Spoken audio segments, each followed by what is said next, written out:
70 to 85% of doubters are emotional doubters. So I think people who think that these are intellectual exercises and you solve these things in universities and then it's all done, that's not the way belief is formulated. This video is dedicated to atheists, and my original intention for the video was to show a talk from Gary Habermas. He's a scholar and a theologian, where he was discussing 5 or 6 biblical facts that are actually accepted by biblical scholars that are not Christians. But at the end of the talk, he says something very interesting regarding doubt and faith, and it had me completely change the way that I wanted to have this talk. And my intention is to help you find the underlying reason behind your doubt, or at least help you to start asking the right questions to yourself. So the first clip that I'm about to show you, Gary finishes his entire presentation. He's presented all of his evidence. And one of the people in the audience starts asking him, well, if these scholars know that all of this evidence is true regarding Christ, why do they continue to doubt? So let's take a look at that right now. So I get asked frequently, if the evidence is this good, why are there skeptics? It's the simplest question in the world. They don't want to get married. When someone sets you up with a blind date, a friend might say to you, whichever way it goes, guy, gal, you say, hey, all your buddies are married, you're the last one, you're an old guy, I'm trying to set you up with somebody who's going to change your life. This person is the one you're looking for. And the person comes back, guy or gal, comes back and says, you're right. This was a extremely, this person is neat. We're going to keep up our friendship and so on. But there's something missing here. You mistake me for somebody who wants to get married. I don't. I really like this analogy that he used because there's a lot of people out there that don't want to get married. And they have zero interest in being in a marital relationship. And essentially what he's saying is that they have zero interest in believing in God. And I can actually respect this because at the very heart of this analogy is someone that's being truthful with themselves. So let's go back to Gary and listen to how he's discussing doubt. The vast majority of doubters, 70 to 85% of doubters doubt not for factual reasons, but for emotional reasons. Something's happened to them. C.S. Lewis says, I became an atheist when my mother got sick and I prayed and prayed and prayed for her to be saved, and she wasn't saved physically, and she wasn't. And I even thought after she died that God would raise her from the dead. He didn't, so I was pretty ticked, and a few years later I became an atheist. It's events like that in people's lives. In a recent survey, one of the largest people groups who are angry at God, this is a psychological study, were atheists. 19% of atheists are angry at God, which caused one of the researchers to say, yeah, and how are you mad at somebody who doesn't exist? And one of the researchers said this. The guy said, hey, I don't believe unicorns exist, but I don't spend all my life hating on them. So the reason I came doesn't mean I'm a purely rational person. And the atheist who rejects is not a purely rational person. We all have other things on our agenda, but not only do we have other things, they far outweigh our rational interests as a general rule. 70 to 85% of doubters are emotional doubters. So I think people who think that these are intellectual exercises and you solve these things in universities and then it's all done, that's not the way belief is formulated. You know, so he says that the vast majority of people that doubt God do it because for some type of emotional reason. I typically categorize atheists in 3 categories. Someone that's lazy, someone that is lying to themselves, and then someone that is honest with themselves. And when I look at someone that I would categorize as a lazy atheist, I would say this is someone that says that the Bible isn't true, that it doesn't have historical facts, that they don't believe that Jesus was a real person. There is enough historical evidence from theologians that are even non-Christian theologians, right? People that have no interest in promoting Christianity, that can absolutely 100% attest to not only the existence of Christ, but that the aspects of his life were true. And that the early church, within a year or two after his death, were already making creeds speaking to not only his divinity, but his death and his resurrection. And on top of that, the Bible also has a lot of historical facts in there that were shown to be in the Bible before archaeologists later discovered them in the world. So the Bible proved historical fact before we found those things. The second one would be the one that's lying to themselves. And this is the atheist, in my opinion, that hasn't followed the logical conclusion of what they believe in.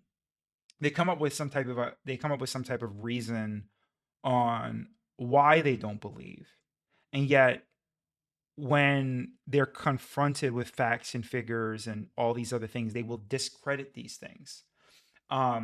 They are not interested per se in hearing the truth, nor if they do find the truth, accepting the truth. And the reason why I say that they're lying to themselves is because there's something that's holding them back, right? Emotionally, spiritually, whatever you want to call it, there's something that they are not being truthful with. There's not something that they're not being truthful about. And the third reason is someone that's being truthful with themselves. And I can only truly respect someone that I can only, out of all three, I truly only respect the person that's being truthful with themselves. Because when someone says, this is the reason why I don't believe in God, or I don't want to believe in God, or I refuse to believe in God, then I can respect that because that person has come to the logical conclusion on where they fit. So the thing is that if you are an atheist that has these viewpoints, I would say that this is the most important decision that you can make in your life. And I would say that you need to dedicate the rest of your life to proving your position either right or wrong. And I say that with all level of seriousness because the scripture says that we all die once and then after this, the judgment.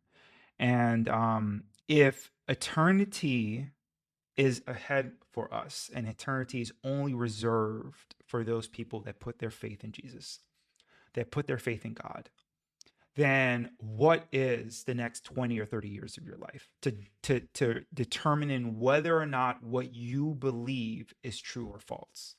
And I've seen so many examples, for instance, of like a journalist, I can't remember his name, where he went out on a mission to prove that Christianity was false and then ended up at the end converting. And I want to show you a quick quote from Thomas Nagle. So Thomas Nagle wrote in his book, The Last Word, you can find this on page 130. I want atheism to be true and am made uneasy by the fact that some of the most intelligent and well-informed people I know are religious believers. It isn't just that I don't believe in God and naturally hope that I'm right in my belief, is that I hope there is no God. I don't want there to be a God. I don't want the universe to be like that. And I would actually put, despite his claim here, I would actually put Thomas in the second category, that he's lying to himself. Because as you read through his book a little bit more, he kind of goes through this argument about his issues with cosmic authority. And he hasn't fully worked through his issues completely. But what he's essentially alluding to is that he has problems with the idea that there is an ultimate authority figure, that he doesn't fully understand nor accept this concept of intelligent design, and that there's a greater cosmic purpose for us. And it makes him uncomfortable. But the thing is, I don't think he really understands why it makes him uncomfortable. And he's still kind of like working through those reasons. And I could be completely wrong here. Maybe he is being honest with himself. Maybe he is in the third category. But as I read through it, I didn't get that definitive sense from him that he didn't completely come to the end conclusion of his thoughts. And this is someone that's in the second category for me, right? Still trying to figure it out. Kind of believes in science, kind of discredited in God, but hasn't fully committed towards one thing or the other. It seems like he has an authority problem. And he says it's cosmic authority, but it seems like he doesn't want anyone or anything to have authority over him. And my counter always to that, to people that have this mindset that you don't want to be accountable to God, is that then why are you allowing yourself to be accountable to a lesser creature? Why are you allowing yourself to be accountable to man? Right? Because if you give deference to any man, if you show partiality to any man, you are under or at least subscribing some level of authority to that person. You're not being honest with yourself.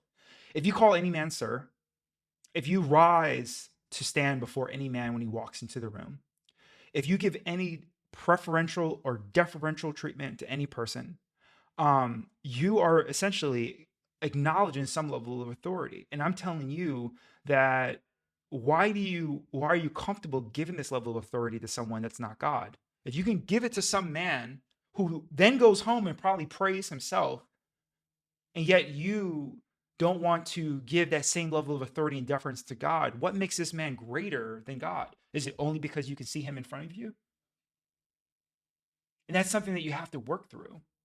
That's a pride issue. That's a spiritual issue that you need to work through. But that's something that you need to think about. Where is that coming from? I'll speak to some entrepreneurs and they say, oh, I want to be an entrepreneur because I want to be my own boss. And a true entrepreneur knows that you'll never be your own boss. You're always accountable to someone. When you're an entrepreneur, you're accountable to your clients. You're accountable to your employees, right? There isn't anyone in this world, even a CEO is accountable to the board. The board is accountable to the shareholders to the other investors and whatnot, right? So we're all accountable to other people. So for you to say, I don't want anything or anyone to be above me, then you clearly haven't thought out your position properly, because there's always someone above you. There's always a law. There's always a society. There's always a community. There's always a person that we're accountable to. So I always found that to be a very weak position. Now, I'm going to show you a quote from George Wald. When it comes to the origin of life, we have only two possibilities as to how life arose. One is spontaneous generation arising to evolution. The other is a supernatural creative act of God.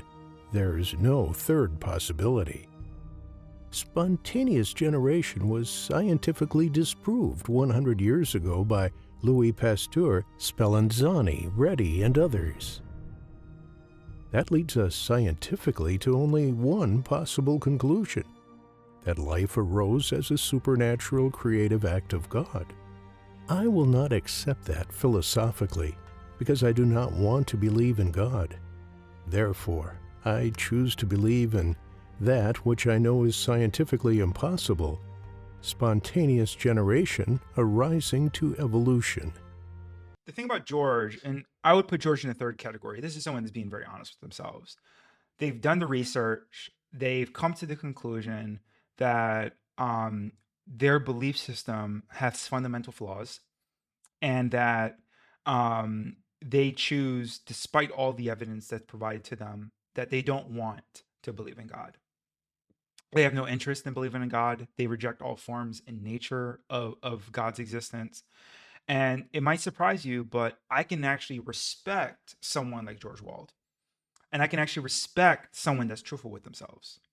What I don't like is when someone lies to themselves, someone that comes up with 1,000,001 excuses, that if God can provide me with all of this evidence, if God can do this and God can do that, and despite God doing that for some people, they still reject him.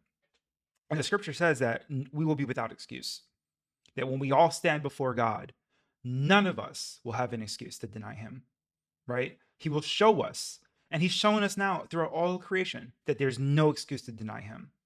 And the funny part is that I see a lot more scientists come into the faith. And one of the core arguments for a lot of scientists that I'm seeing is the argument regarding fine tuning. And if you're an atheist, you probably know what I'm talking about. You probably know better than I do that when you look at the universe, that everything in the universe is so perfectly fine-tuned, from gravity to the levels of the chemicals in the atmosphere, to just every single aspect of the way that the universe works, that it is impossible for these things to have happened by accident. And that the whole fine-tuning argument is one of the core reasons why so many scientists are now coming to the conclusion that this could not have happened by accident. There must have been a grand designer. There must have been a great creator. There must have been a God. And there must be, and that there is. And I'm telling you that there is. So the core of this video, as I'm about to show you another video in a moment, but the core of this video is for you to sit there and ask yourself, well, why do I believe the thing that I believe? Am I being lazy? Am I coming to a conclusion that's not rooted in fact? Have I done my due diligence? Have I looked at the pros and cons for my belief system? And if you haven't, then you're a lazy atheist, right? And if you're an atheist that says, well, I'm not sure if I believe in God, or maybe if I have the evidence, and then I say to you, well, if you have indisputable evidence, if you look at fine tuning, if you can go down the logical conclusion of these things that you believe in, and if God can show you undeniable proof, would you believe? And you say no, then you're not being honest with yourself. You're not being honest about the reason why you don't believe. So I want to read a quick one from Mortimer Adler. So he actually became a Christian later, but this is a quote that he had before he became a Christian. And this is taken from the excerpt from preachingtoday.com. The 20th century ethics philosopher Mortimer Adler was baptized quietly at the age of 81. Confessed to rejecting religious commitment for most of his life because it would require radical change in my way of life. A basic alteration in the direction of my day-to-day choices, as well as in the ultimate objectives to be sought or hoped for. The simple truth of the matter is that I did not wish to live up to being a genuinely religious person.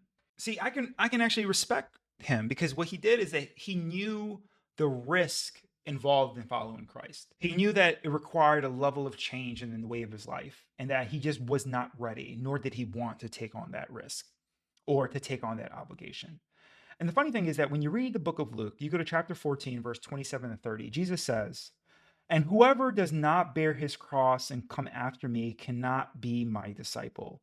For which of you, intending to build a tower, does not sit down first and count the cost, whether he has enough to finish it? Lest after he has laid the foundation and is not able to finish it, all those who see it begin to mock him, saying, 'This man began to build and was not able to finish.'" The thing about Mortimer, which I really liked, is that he sat down, he counted the cost. He said that Christ requires something that I'm not sure I'm able to give. And if you are an atheist, it's okay if you sit down and you count the cost. Am I willing to devote my life to this? Am I willing to die for this? Am I willing to change who I am for this? Am I willing to put God's will above my own? That's you counting the cost. And I actually think that's a noble thing to do, is to actually sit down and to figure that out. Because I tell you that there are a lot of lukewarm Christians that have not figured that out, right? They kind of like play in the between the two worlds, where they're like, I kind of want to be a follower of Jesus, but I also kind of want to live in the world. And when you see them, and you're the best one at seeing them, you call them hypocrites. And I can't deny it. I can't argue with you. A lot of them are hypocrites. They are.